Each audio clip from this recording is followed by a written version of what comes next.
All right, y'all. Well, it looks like Dominaria is here, and that's not a surprise. We've been waiting on this since, oh my gosh, before the summer, because only a handful of us probably actually played some Alchemy Forgotten Realms, but that's a whole different thing. So far, Dominaria looks pretty cool, but we did a live stream where we actually covered all the cards that are available up until yesterday, so I figured I would share that with y'all here, so y'all can go over all the weird things in my terrible assessments of cards, so y'all can bash me if you want to. I don't really mind, it's always fun because we're always speculating. But yeah, enjoy it, and I'm going to try to make these a daily thing, so if you see me around on Twitter or Facebook Gaming and I'm streaming something, or even here on YouTube, stop on by and we can talk about the cards live. But for now, let's go take a look at these Dominaria previews. All right, but let's get into these cards. So we've got Hanna, Purifying Blade is Bant color, so green, white, blue for 3/3 lifelink. At the beginning of your instep, you pay X. If you do, you draw X cards. X can't be greater than the amount of life you gain this turn.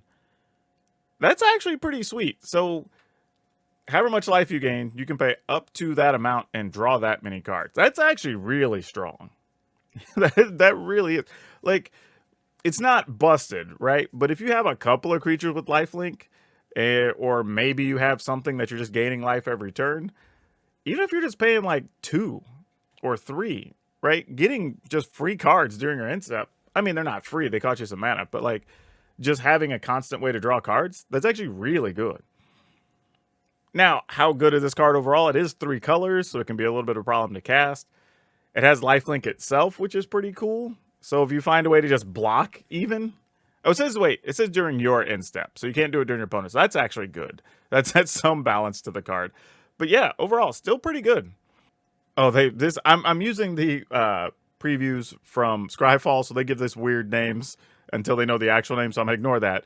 But this is a 3 mana, 4/3 creature spider.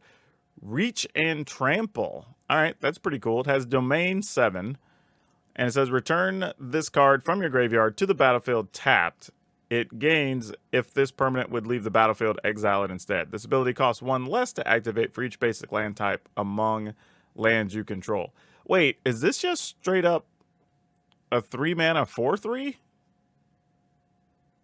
And there's a chance you get it back, and it has reach. This card's good. Like, am I missing something? Like, this is a 3 mana 4/3. Reach and Trample with no downside.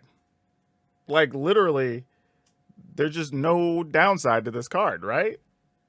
I'm not crazy, chat, am I?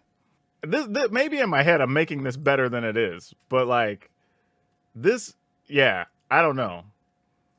Yeah, just straight up good on tap, but it has actually, like, it's a 4/3 for 3, and it has 2 good abilities, and there's a chance you're going to get it. Well, you can definitely get it back out of the graveyard. It might cost you like 5 or whatever late in the game, but it doesn't even say you have to activate it on your turn or anything. So, yeah. All right, so we have Threats Undetected, 2 colorless and a green for sorcery. Search your library for up to 4 creature cards with different powers and reveal them. An opponent chooses 2, and shuffle the chosen cards into your library, put the rest into your hand. This is like a sorcery speed gifts ungiven for creatures. I don't hate this though. I'm not gonna lie, I don't hate it. Like, your opponent gets to choose, obviously, right? So they're not gonna give you the most efficient thing you want. But trading 1 card for 2 creatures, I mean, I don't know. Maybe this has like some random value in like commander decks or something if you want. Well, this actually doesn't even get them in your graveyard. This just shuffles them in. Yeah, it doesn't even do that. So this is, I'm sure there's something here that makes it really, really good. I'm going to say it's okay, and I'm sure I'll be proven wrong on this card later, and I'll probably be playing it in like 10 decks. Golden Argosy, 4 colorless vehicle. That's a 3/6 legendary artifact, actually. Whenever Golden Argosy attacks, exile each creature that crewed it this turn. Return them to the battlefield tapped under their owner's control at the beginning of the next instep. This is actually pretty interesting. We sort of have a card like that now, though, from New Capenna, and that doesn't see a ton of play.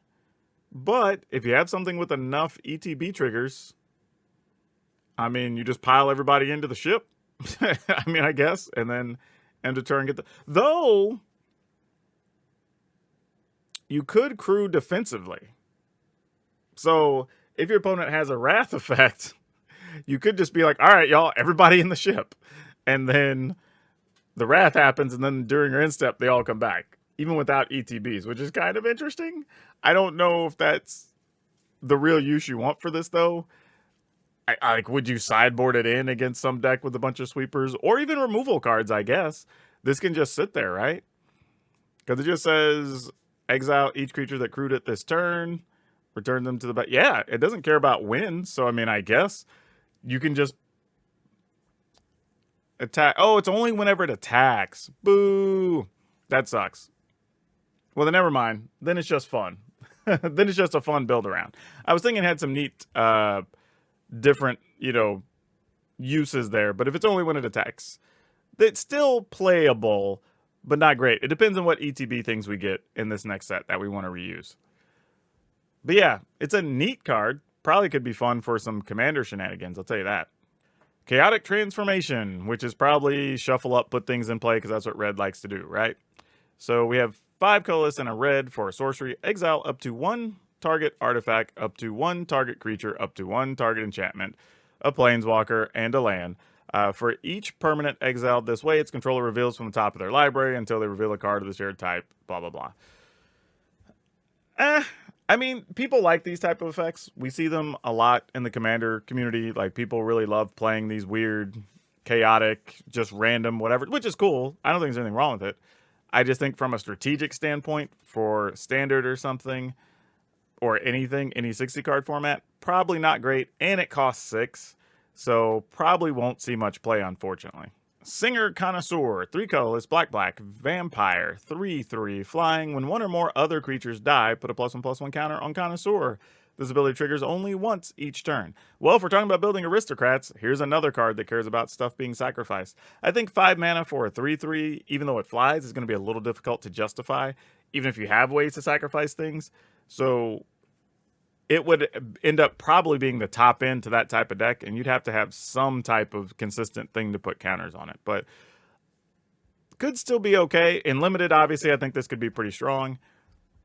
Don't know about constructed play, unfortunately. Balduvian Atrocity, 2 colorless and a black, 2/3, kicker, red.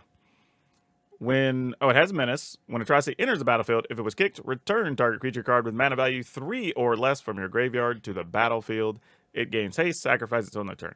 So you get a 2/3 with Menace for 3. You pay a red. You get to return a creature that costs 3 or less, and it has haste, and then it dies. This is fine. I mean, like, this, there's probably a use for it. It's also Phyrexian Berserker. So, interesting. I don't know if those creature types matter, but if they do, then this card probably gets played. Najal, the Storm Runner. 2 colorless, blue, red. Legendary creature, Affliate wizard, 5/4. You may cast sorcery spells as though they had flash. Oh boy. Whenever Najal, the Storm Runner, attacks, you may pay 2. If you do, when you cast your next instant or sorcery, you copy it. You can choose new copies for... Alright, choose new targets for the copies. This is neat. It's a wizard, which might matter. I don't know... I mean, it's 5 mana for 5/4, but it does give all your stuff flash. Ugh. This is the type of card that, like, I sort of want to be excited about it, but I can't, in my head, figure out a place where this goes. And I think that's probably the issue. Like, I would have to be playing something that plays enough instants that are small enough that I could still pay 2 when I need to, and pay the cost of the spell I'm trying to cast so I can copy it, justify still playing this. And, like, I don't know. There's probably a thing here. And it's a 5/4, so it's a sizable body. So I don't want to undersell that. But, I don't know. This feels like a very properly costed card. Like, from the casting cost to the actual activation ability cost, like, while it feels like it can be very powerful, but you are paying the price and jumping through the hoops to allow it to be powerful. And I'm okay with that. If we end up in that situation, I think it's okay.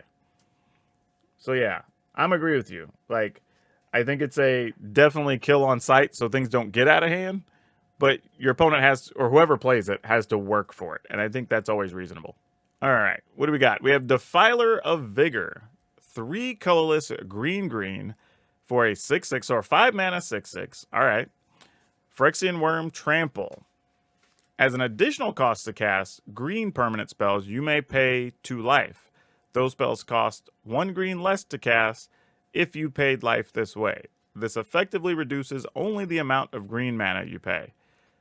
Whenever you cast a green permanent spell, put a +1/+1 counter on each creature you control. Gosh, this card has a million things going on. Okay, hold on a second. All right, so you're paying 5 for a 6/6 trample. Already solid.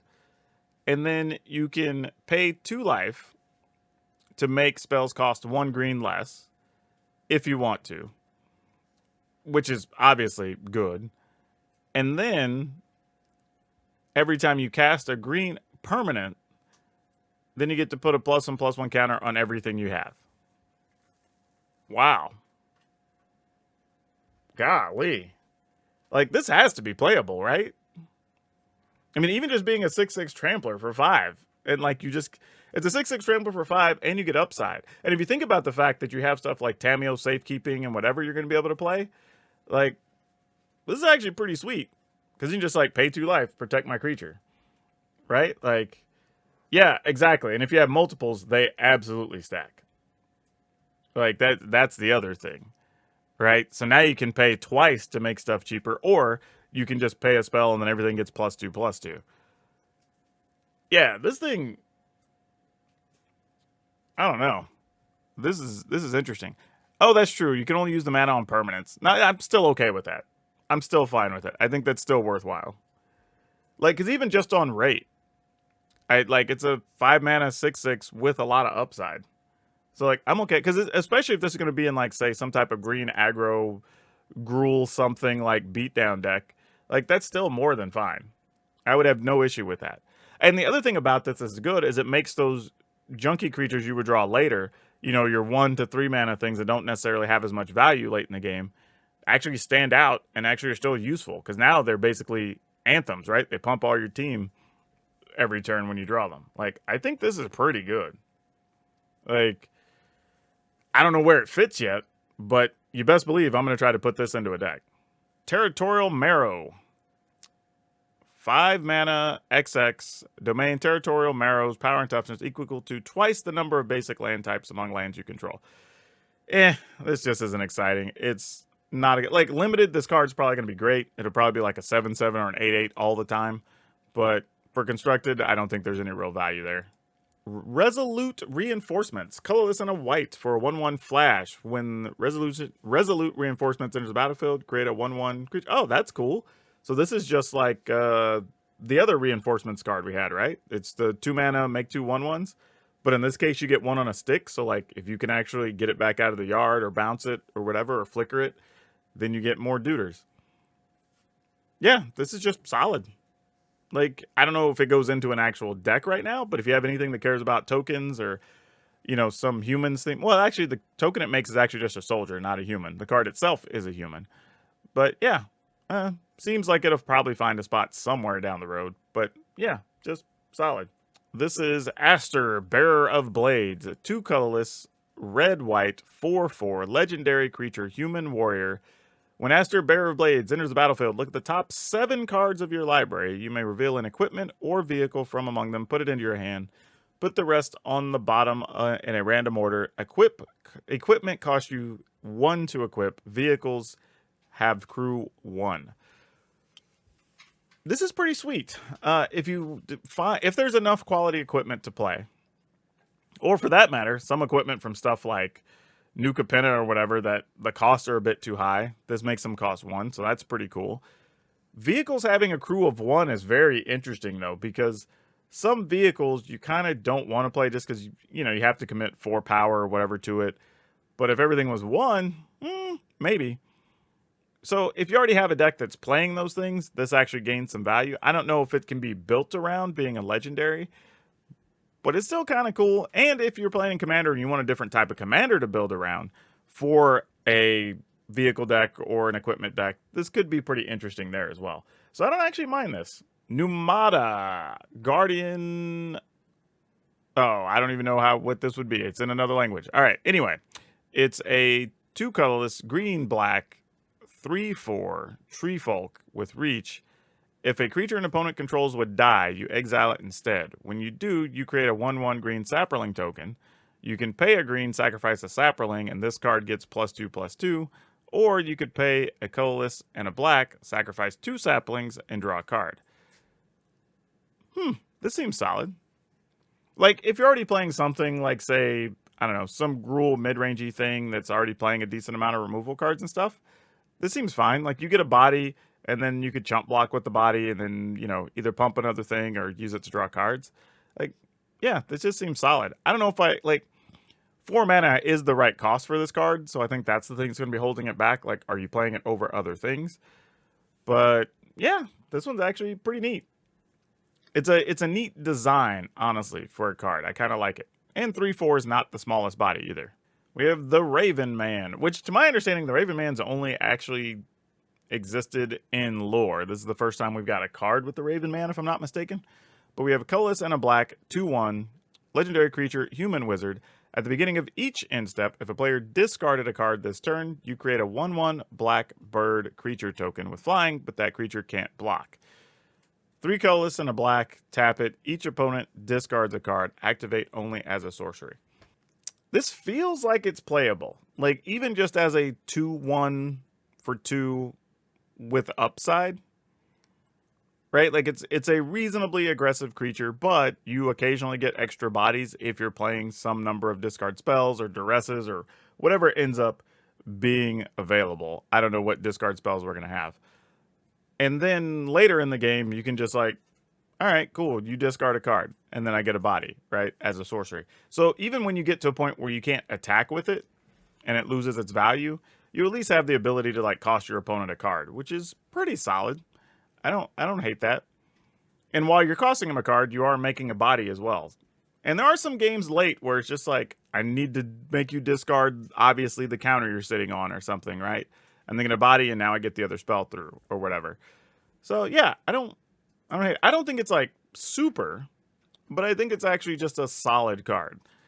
We probably need mono black aggro to actually be a thing for this to get a lot of use, or whatever mono black discard ends up looking like. If that's a thing, then this card probably gets use. So if those two things don't really come together, we're probably not going to play this card. But if they do, this is actually pretty sweet. We have Sphinx of Clear Skies. 3 colors, blue. Obviously, Sphinx, because it's in the name. 5/5, flying ward 2, so it's going to be hard to deal with. And has Domain. Whenever it deals combat damage to a player, reveal the top X cards of your library, where X is the number of lands, or basic land types among lands you control. If an opponent separates those cards into 2 piles, put one of the piles into your hand and the other into your graveyard. Even if you just have one, like you just have islands, and you attack, you at least get to put a card into your hand every turn. Because you can put the pile into your hand first, and then the other pile goes into your graveyard. So, yeah. This is actually... I mean... Okay. I can be talked into this. I mean, it's a 5/5 flyer for 5, and it has ward 2, so it's already going to be hard to deal with. If this is in a blue-red or blue-black or whatever, maybe even a blue-white, slow control, whatever sort of deck, and this is one of your finishers. Not saying it will be, but, you know, we can dream. You're going to have probably some number of basic land types because you still have the tri-lands and stuff that count as the 3 different land types. So there's a chance you're going to be looking at 3 cards fairly regularly. Like, yeah, I think this is fine. Like, and somebody in chat saying slightly worse Imrith. I don't know if this is worse than Imrith, actually. Yeah, that's what I'm saying. It has ward all the time. Not even when you, like, because that's the thing about Imrith. Once you attack, shields are down, right? Like, this always has ward 2. And you will always get some, I mean, assuming you have a basic land in play on turn, like, 6 when you're actually attacking, right? You will always be getting some number of cards. Rarely do you have just like no basics, I guess. I guess it's possible, but the decks that are playing blue are probably going to have some number of basics. But yeah, this is actually neat. I'm kind of into this card. Like, I'm probably going to lose to it a couple of times, and it's going to be annoying when your opponent's already ahead and like smacks you, and then you're like, you're going to get your best of your top 2 or 3 cards or whatever. Like, that's going to be tough. But yeah, I think this is actually pretty good. Like, I would not be surprised to see this getting play. Rada's Firebrand, colorless and a red for a 3/1. All right, so a 3/1 for 2. Human Warrior. Those words are probably going to matter. Whenever Rada's Firebrand attacks, target creature defending player controls with power less than Rada's Firebrand can't block this turn. Just straight up. So when it attacks, something with 3 or less can't block. And then Domain 6, Rada's Firebrand gets +2/+2 until end of turn. This ability costs 1 less to activate for each basic land type. All right. So realistically, you're probably still going to be paying like 4 for the ability. As that's medium at best. So you're mostly playing it as a 3/1 creature for 2 that can make something not block. That's still reasonable. I just don't know how good, and I feel like this is going to come down to how good are humans in this set. Yeah, I think it's all right. This card, if it had haste, would be great. Yeah, if it had haste, it'd be spectacular. But it's all right. That's kind of all we can really say. I think it's an all right card. Expensive costing Angel. 4 colorless and a white for a 3/4. Kicker of a colorless and a green.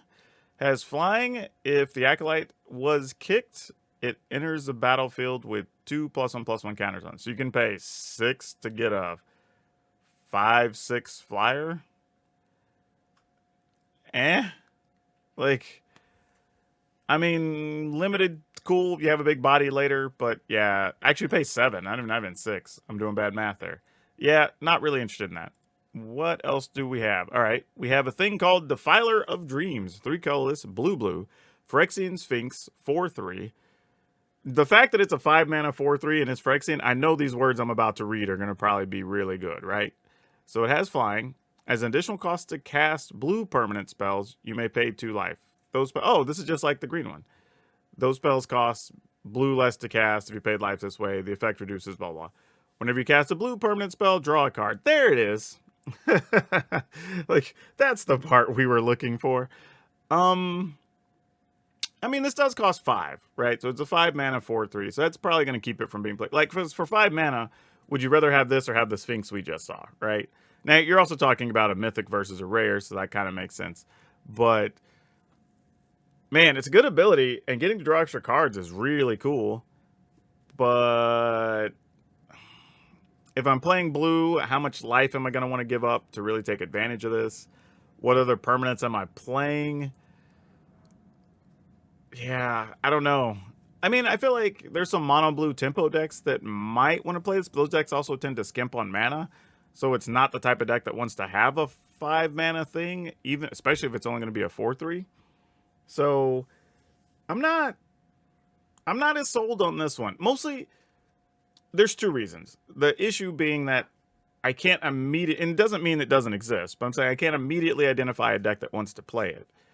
The other is that we've already seen in the same set what I think is a better card for your 5 mana, more often than not.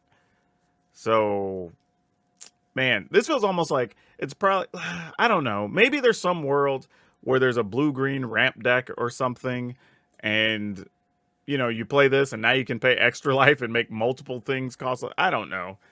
It's probably not worth that. That's just crazy talk. Yeah, I don't know. I mean, it's neat. I would love to see it get some play. I think the decks that would play it would probably be pretty fun, but I don't know where it would go at the moment. If it finds a home, it's probably going to be spectacular. Archangel of Wrath, 2 colorless, white, angel, 3/4, with 2 different colors, kicker black and or red. That's cool. Flying, lifelink. When Archangel of Wrath enters the battlefield, if it was kicked, it deals 2 damage to a target. When it enters the battlefield, if it was kicked twice, it deals 2 damage to any target. Wait. So it enters the battlefield. If it was kicked at all, so you can pay red or black, it deals 2 damage to any target. And then if it was kicked twice, it deals an additional 2 damage to any target, I guess is what it's saying. That feels like it's worded so weird. But I guess if you paid both kickers, then it also deals 2 more. So you could deal up to 4 damage to something. Now, this does have flying and lifelink, which is cool. So you get a 3/4 flyer, which is neat, even if you just pay 4 with lifelink. So that's pretty good. But if you pay 5, you get to deal 2 to something. If you pay 6, you get to deal additional 2 to something. And that's lifelink damage, because this creature has lifelink. So you actually get to gain life from that too. Like, this is kind of cool. I think this will get played. Now, are angels still a thing since we're losing like the Valkyries and whatever? I don't know that answer yet, but this is a pretty sweet card. It really is. It's pretty nice. Pretty nice. Neshoba Brawler, colorless and a green for a cat warrior with star 3, where well, it also has trample, but its power is equal to the number of basic lands among land types or lands you control.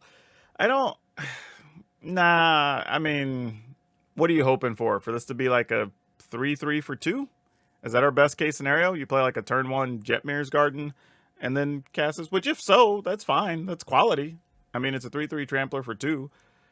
If cats or warriors matter, I think that could be a good spot, but I don't know if just having a 3/3 for 2 is enough to justify playing this over some other cards yet. I say yet because depending on what comes out, maybe that is good enough. So we just have to see. But you're going to be leaning hard on the tri-lands, I think, to get the value out of this. Guardian of Dominaria, colorless and a white for a 2/2. Human soldier, enlist. Whenever Guardian of Dominaria enlist a creature, scry 2. Alright, so every time you enlist, you get to scry 2. And then you can discard a card to have it gain indestructible until end of turn, and you tap this card. Yeah, this seems solid. I mean, if you need to fill the 2 mana slot in some aggro deck, it's not terrible. You get to scry to add power to this, which is cool. And, I mean, you add power to it, and it allows you to scry. But it also can have indestructible by you just discarding a card, which is pretty neato. And we've seen cards like this before that actually got played. So, could be room for this card in the format. We'll see. Herd Migration. Oh gosh, this costs 7, so it probably does something nuts, right? So 6 colorless and a green for sorcery. Domain. Create a 3/3 green beast creature token for each basic land type among lands you control. You can pay a colorless and a green to discard this card, search your library for a basic land card, reveal it, put it into your hand, then shuffle. You gain 3 life.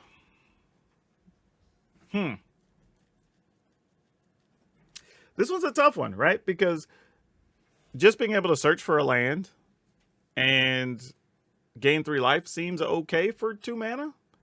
Like, we've played other cards where you search for a land, put it in your hand. This time it comes with 3 mana on top of it. But late game, maybe you're paying 7 for like 3 3/3s. And that's actually reasonable. You know what I mean? Like, it's not bad. I mean, we've played cards like this before. So, I mean, now, the beast tokens don't do anything in particular, just 3/3 beasts. They don't have trample or anything like that. But this could still have a place. I mean, even if you think about it this way, right? Like, let's say you're playing some Bant Planeswalker deck or something, and you just want to make sure you're hitting all your land drops. Like, this is the type of card you could play, and then late game, you know, you're obviously playing a deck that's heavy on mana, and you're like, okay, cool, I'll play this and make my 3 3/3s or whatever, you know, later in the game. So, yeah, I don't hate this. I don't know if it's super good, but I could see a couple of copies of this getting put into a few different decks. Also, randomly, upside of making sure that, like, you hit your land drops and you're getting a little bit of life against the aggro decks. So you're playing against, like, mono red, you could gain 3 life, buy yourself a turn or 2, and make sure you're hitting, like, land 3 or 4 or whatever you need to stay competitive in those fights, too. So there's something to that. Braids is back. Arisen Nightmare. Colorless, black, 3/3, legendary creature, Nightmare. At the beginning of your end step, you can sacrifice an artifact, creature, enchantment, land, or planeswalker. If you do, each opponent may sacrifice a permanent that shares a card with that type. For each opponent who doesn't, that player loses 2 life and you draw a card. Wow. This is neat. You know, if you had some way to combine this with something like the Raven Man or whatever, where you were generating tokens and then you're sacrificing a creature every turn, like, even against, like, the slower control decks, like, if you just sack a thing, they lose 2 life, you get a card, that's pretty strong. Like, this is a very interesting card. Yeah, Gala Greeters works well with this too if you're doing a black-green thing. I wouldn't hate that either, because, I mean, worst case scenario, like, cool, cost them an artifact or whatever, right?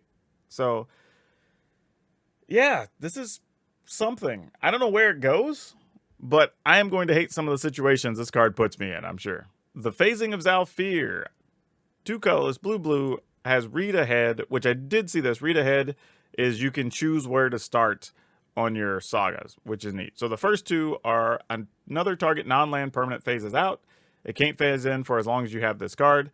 And then the 3rd chapter is destroy all creatures. For each creature destroyed this way, its controller gets a 2/2 black Phyrexian creature token. So you can destroy all creatures, and instead of dealing with the big problems, you have a bunch of small problems in 2/2 Phyrexian tokens. Or you can take a couple of turns to phase one of your things out and protect it, have it go off, and then you get your big bodies back while they have the small bodies. So this card's actually surprisingly more versatile than I'm comfortable with, but it is at least fair in the sense that it at least gives you 2/2 bodies. It doesn't just completely wipe the board. But yeah, this card, it's gonna be something. Like, I feel like there's almost zero way this card doesn't get played. Like, there's definitely gonna be something here. There's also some crafty stuff here where you could play this in your own deck where you're banking a bunch of, like, I don't know, Saprolinks. Then you wipe everything out and you're like, and now I have 2/2s or whatever, right? So you got rid of, like, I don't know. There's probably some weird trickery, stupid stuff you can do with this. But yeah, it seems kind of neat though. The World Spell, 5 colorless, green. It's a saga, obviously, with read ahead. Look at the top 7 cards of your library. You may reveal a non-saga permanent card from among them, put it into your hand, put the rest on the bottom of your library in a random order. You get to do that twice, and the 3rd time, you put up to 2 non-saga permanent cards from your hand onto the battlefield. So it's like tooth and nail? I mean, like, I guess it's like a really slow tooth and nail.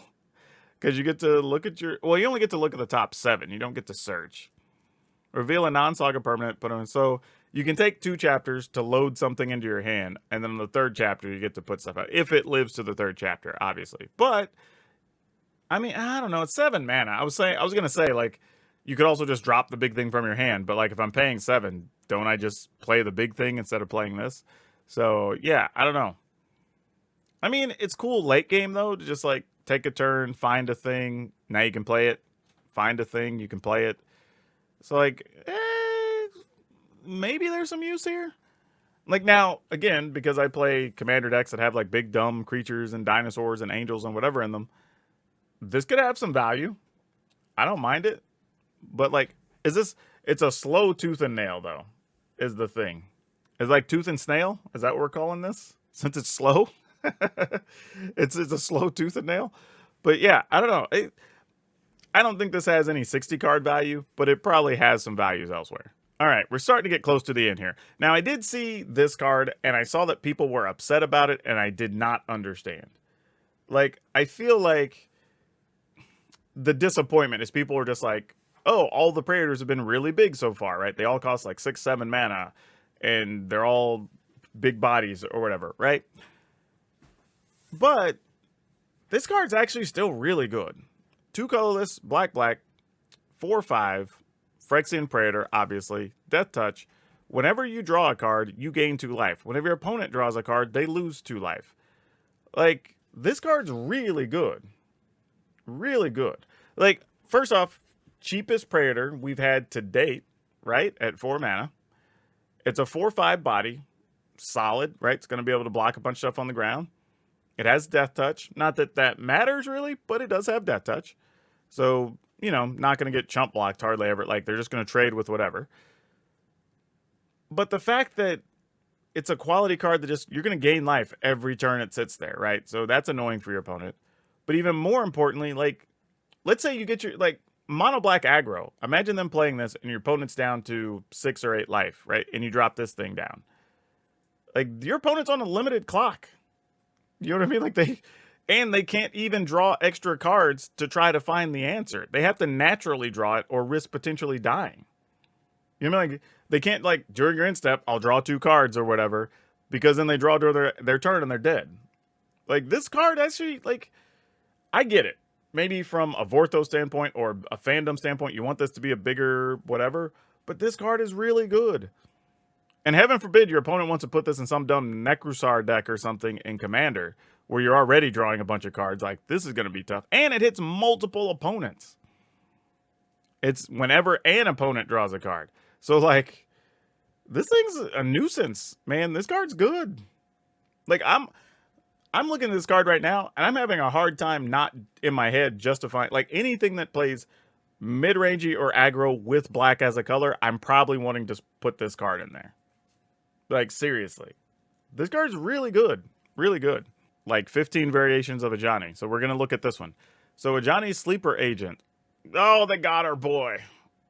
Colorless, green, white, and split Phyrexian mana. And obviously a Planeswalker.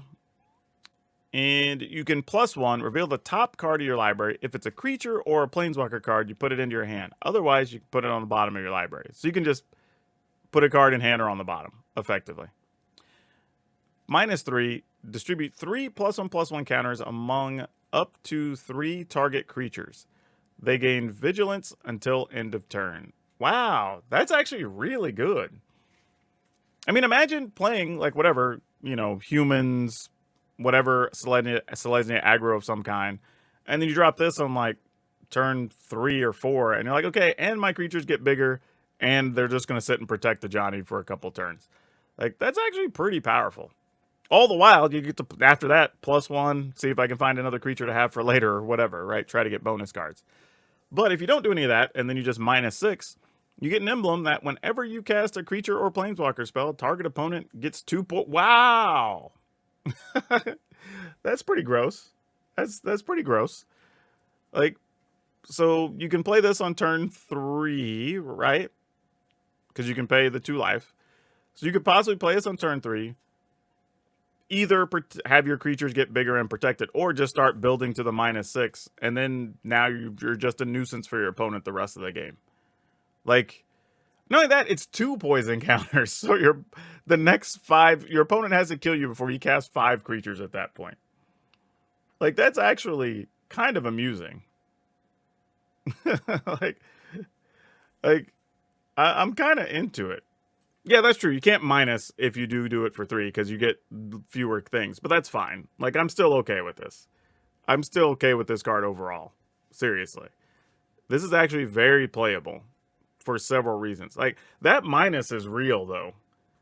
Like, and I love the balance of it, that it's not, like, crazy, but it creates a real clock for your opponent. Like, if they don't deal with you, like, immediately, like, honestly, it's interesting because in a lot of cases, Ajani's going to come off kind of passive in some game states, but it's still a must-remove thing for your opponents, because if they don't, in 2 turns, I mean, let's say you just paid the 4, right?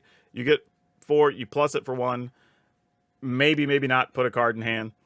Next turn, you plus it for 1, maybe not, put a card in hand. And now if they don't deal with it, with those bonus cards and whatever, like, this is real. Yeah, I don't know.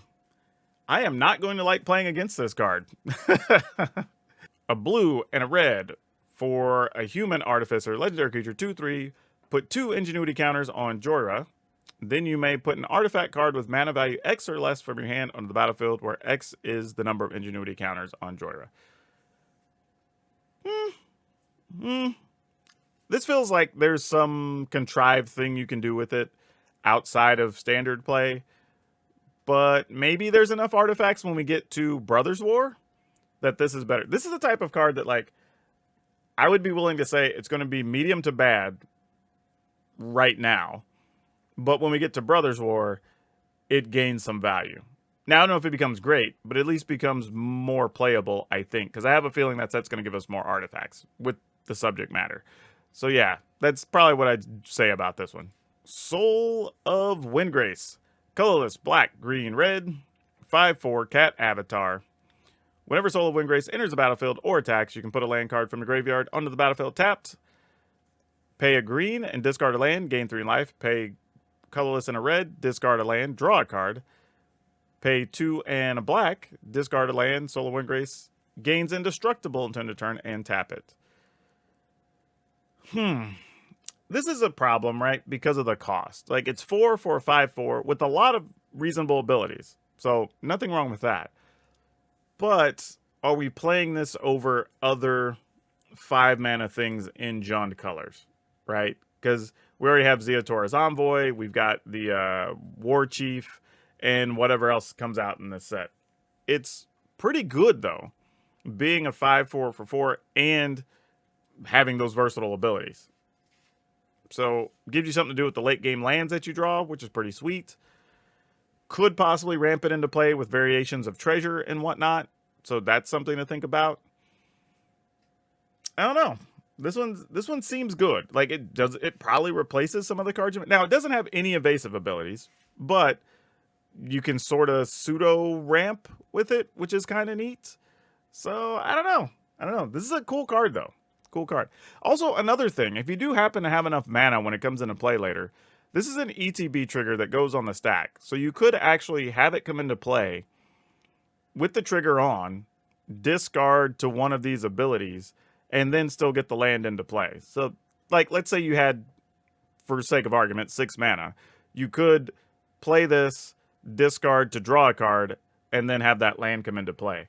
Which, at that point, we say, like, 6 mana, I got to draw a card, I got to put a land into play, and I got a 5/4. Like, that's actually pretty powerful. You know what I mean? Like, there's some argument to be made for that. So, that's something reasonable. Yeah, people constantly want to point out, like, you steal from any grave, but, like, there's not that many lands oftentimes in Standard to steal. So unless we get something else that's putting stuff in the graveyard, it's not that great. Like, that is true. This with Field of Ruin is amusing as hell. Like, I'm not going to lie. That is funny. Because you can be like, all right, kill a land, get my Field of Ruin back. Kill your land, get my Field of Ruin back, right? Like, that could be a thing. So, kind of funny. It's neat. It's got to have a spot. It's just, what does the rest of the deck look like? Honestly, maybe you just play it as a value creature. Maybe you don't even build around it. Like, you're going to draw lands at some point. Maybe you just go with it from that perspective. Right? Zurb, which all the other Zurbs people don't like. But we have Zurb.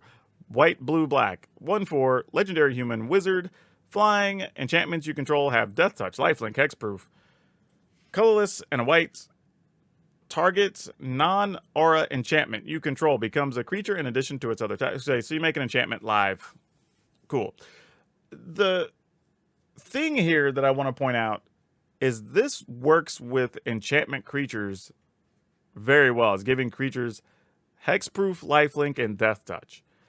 And I brought up on a separate stream, because I did see this card get previewed previously, that it's not going to be that difficult for decks like, let's say, Celestia Enchantments to splash this, right? Because, hell, we already have a land that gives you blue, black, and white mana, right? So you can play that and maybe splash one other off-color land. And this is reasonable, especially if you're only playing, like, 2 copies, right? But when you get it, everything having Death Touch, Lifelink, Hexproof, whatever, it could be kind of cool. Or even just turning some of your other enchant, because those decks play a lot of enchantment-based removal, so you could turn all those into creatures at some point and attack, when you're trying to get an Alpha Strike in or something. So this is a pretty neat card. Is it super good?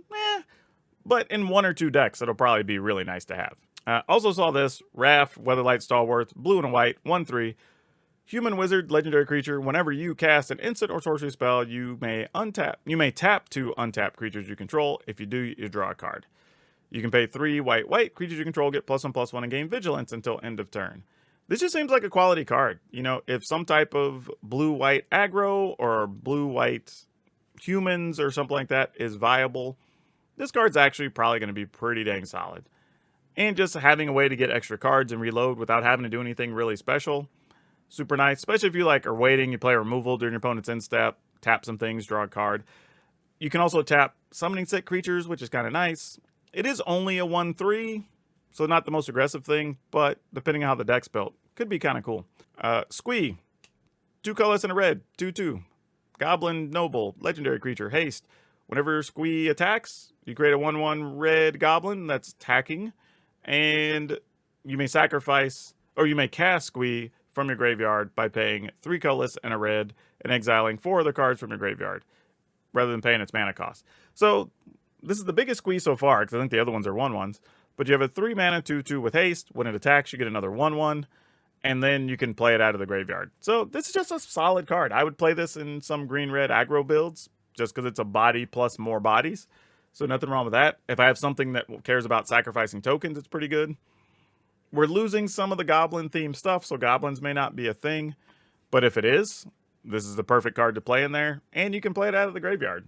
So yeah, just a solid card. I'm going to talk about it just to say I talked about it.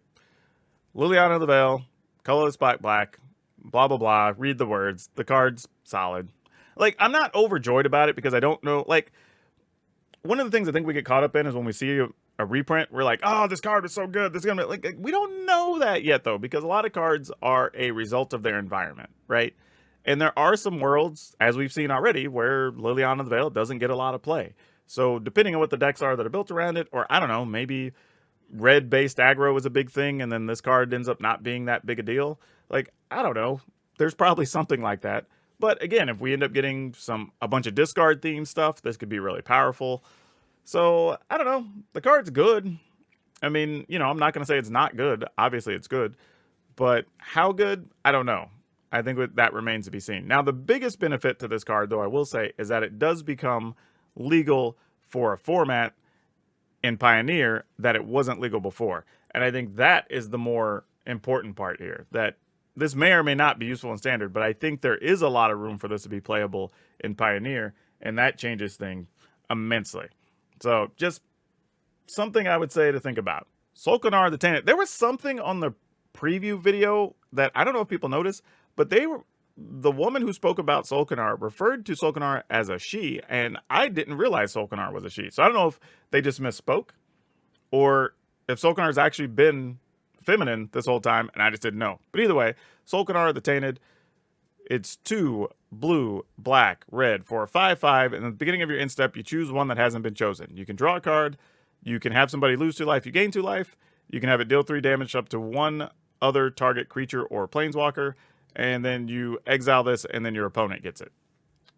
So these are actually all pretty interesting.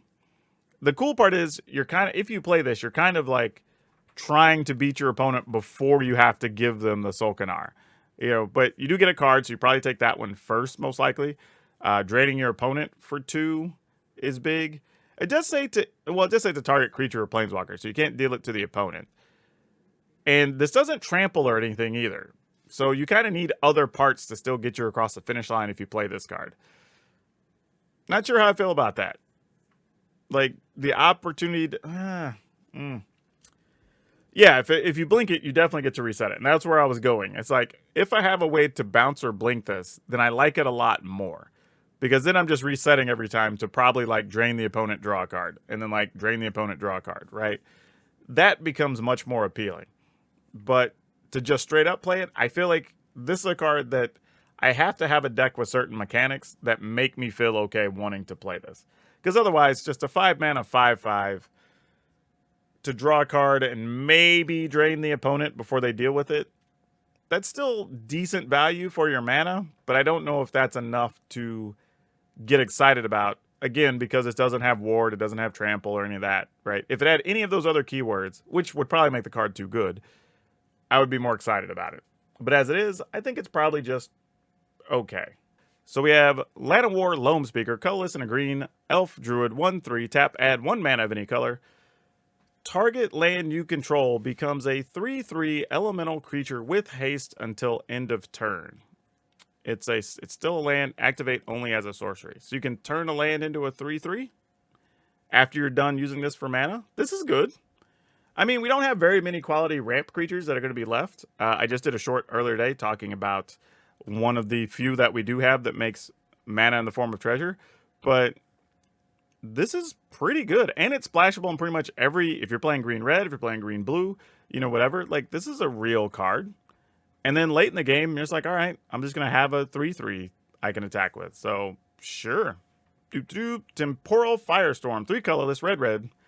Kicker of colorless white and or colorless blue. Choose up to X creatures and or planeswalkers you control, where X is the number of times this spell was kicked. Those permanents phase out. And then this deals 5 damage to each creature and each planeswalker. Okay, so for 5, you get to deal 5 damage to each creature and planeswalker. Wow, wait. So we have this and burn down the house in the same standard? Ugh. Alright. But then you choose up to X creatures and or planeswalkers, where X is the number of times this spell was kicked. So cool. We can kick it up to twice. So we can pay 7 or 9 to protect up to 2 things by phasing them out, and then have this deal 5 to everything. I mean, I sort of feel like if I'm already playing the colors, this is fine. But am I wanting this and burn down the house in the same deck, doing mostly the same thing, but burn down the house lets me also get creatures? Though, I was just thinking, like, if this is better with, like, Arcane Bombardment, possibly. Yeah, there's a spot for this, but I just don't think I'm as excited because we have other cards that kind of already do most of this. So, eh. And it's tough that they're going to be in standard for like a year together, which is also kind of weird. So yeah, I don't know. It'll probably get played. It'll be a nuisance here or there. But, I mean, I like the fact, though, that you can pay, like, even just 7. You know, if you're playing, say, like, red-white or, like, you know, like, red-blue probably isn't carrying as much. But it is interesting to be able to wipe out the board and protect your best thing, really. Shivan Devastator. Red and an X. Dragon Hydra, Flying Haste. Shivan Devastator comes in the battlefield with X +1/+1 counters on it. Like, this is just Fireball Dragon.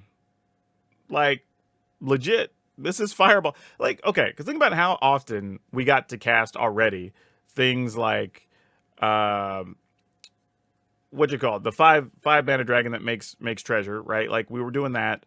We were casting Inferno with the Star Mounts, you know, whatever, that our opponents already didn't have an answer to or couldn't kill in any way or whatever. Like, this is kind of like the same thing, right? But we're just paying, like, instead of paying Inferno with the Star Mounts, we're paying that same 6 mana to have a 5/5 flyer haste or whatever, which still isn't terrible. But even later, it's like those games where you've gone to turn 15 or 17 or whatever, and you're just like, okay, I'm gonna pay like 12 and just hit you with an 11/11 or something. Or worse, if you have something that doubles counters or whatever else. Like, this card's cool. I would absolutely play this card in Commander. Like, this is actually really neato. I like this card. Evolve Sleeper. 1/1 for 1. That you can... Oh, this is like all the other things we've had before like this. Pay a black, it becomes a 2/2. Pay a black and a colorless. If it's already a 2/2 cleric, you put a death touch counter on it, and it becomes a Phyrexian human cleric that's a 3/3. Or you can pay a colorless black. Then it becomes, if it's already a Phyrexian, you put a counter on it, and then you draw a card, and you lose 1 life. This feels worse than the other ones, but it does have death touch, which is a big deal. So it's got like pseudo evasion because your opponent may not want to block it. Kind of a big investment for your payoff to just turn it into a 4/4, whereas all the other ones become like 6/6s, 8/8s. The blue one flies. You know, you're just getting better abilities. So, But again, if we're playing just like mono black aggro, we don't have that many quality 1 mana things to play. This is a totally reasonable thing to play. Like, I'm okay with this as a card. I mean, I'd play it. I don't think it's dominant, but I think there is definitely room for this type of card to get played in the future standard. Jaya, Fiery Negotiator, 2 colorless, red, has 4 abilities, so we got 4 loyalty. +1, create a 1/1 red monk creature token with prowess. That's cool. You make a 1 with prowess, so it has definite upside. You can exile the top 2 cards of your library, choose one of them, and you can play that card till end of turn, so you get some value. -2, choose 2 target creatures an opponent controls. Whenever you attack this turn, Jaya deals damage equal to the number of attacking creatures you control to that creature. That's actually kind of a neat ability. I mean, you could just pick off things when you're attacking. That's kind of cool. And then if you happen to keep it around all the way till 8, you get an emblem that whenever you cast a red instant or sorcery spell, you copy it twice and you choose neutral. Wow. You know, though, even just as a 4 mana, like make a 1/1 every turn with prowess, that's actually pretty cool. And if it's later in the game, you get some card value off the top, which isn't terrible. So yeah, I think this is a quality playable all around. Like I don't think it's stunning in any way, but I think it's just solid.